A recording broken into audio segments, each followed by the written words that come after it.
ભારત દેશમાં જમીનની અંદર અને જમીનની ઉપર વહેતા પાણીની સ્થિતિ તો કપરી જ છે.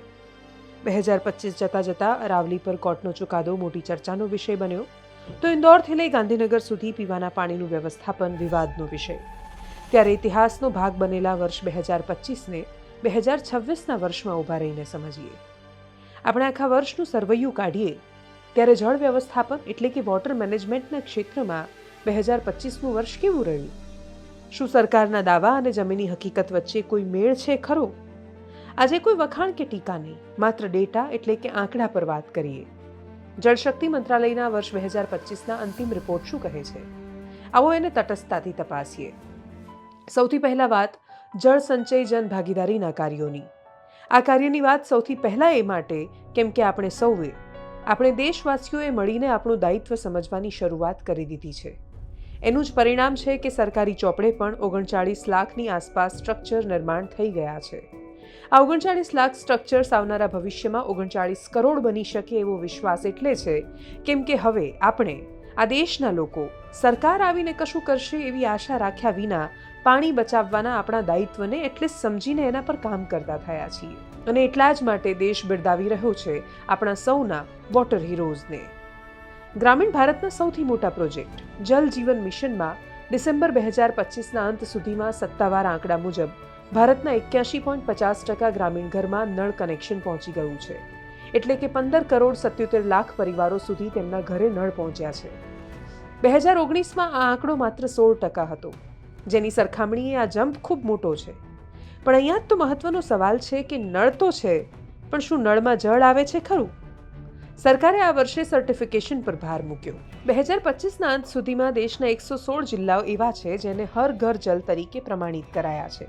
એટલે કે આ જિલ્લાઓની ગ્રામ પંચાયતોએ લેખિતમાં પુષ્ટિ કરી છે કે તેમના દરેક ઘરમાં નળમાંથી પાણી આવી રહ્યું છે.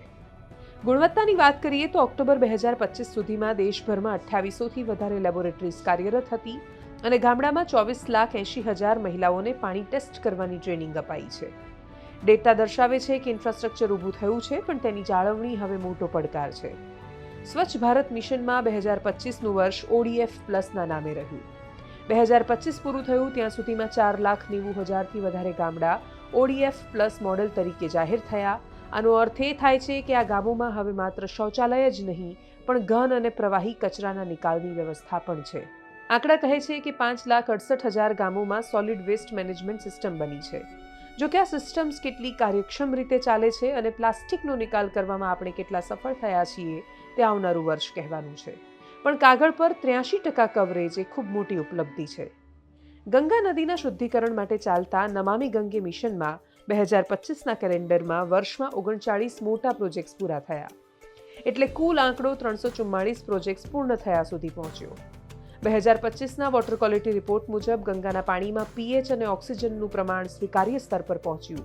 પણ પશ્ચિમ બંગાળના અમુક પટ્ટામાં હજુ પણ પ્રદૂષણની માત્રા BOD ચિંતાજનક છે. બીજી બાજુ વર્ષ 2025માં Ken Betwa river link project પર કામ તેજ ગતિએ ચાલ્યું છે. ડિસેમ્બર 2024માં તેનો શિલાન્યાસ થયો હતો. 2025માં તેનું બાંધકામ શરૂ થયું.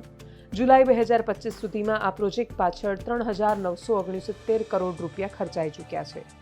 આ પ્રોજેક્ટ બુંદેલખંડને પાણી આપશે એ નક્કી છે, પણ સામે પન્ના ટાઈગર રિઝર્વમાં 17,000 વૃક્ષો કપાવાનો અંદાજ છે. વિકાસ અને પર્યાવરણ વચ્ચેનું આ સંતુલન 2025માં પણ ચર્ચાનો વિષય રહ્યું છે. જમીનની નીચેના પાણીની સ્થિતિ શું છે?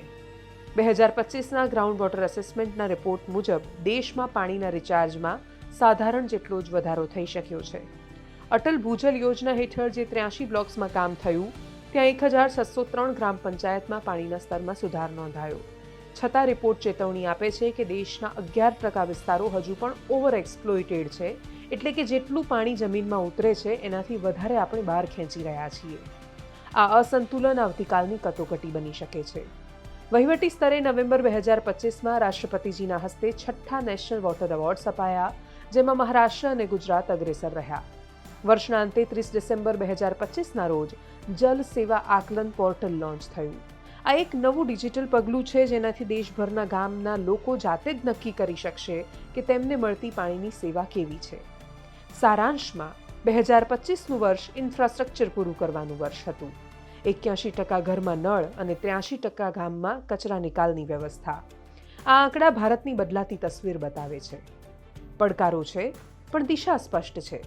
હવે જોવાનું એ છે કે 2026માં આ સિસ્ટમ્સ કેટલી ટકી રહે છે, કેટલી આગળ વધે છે.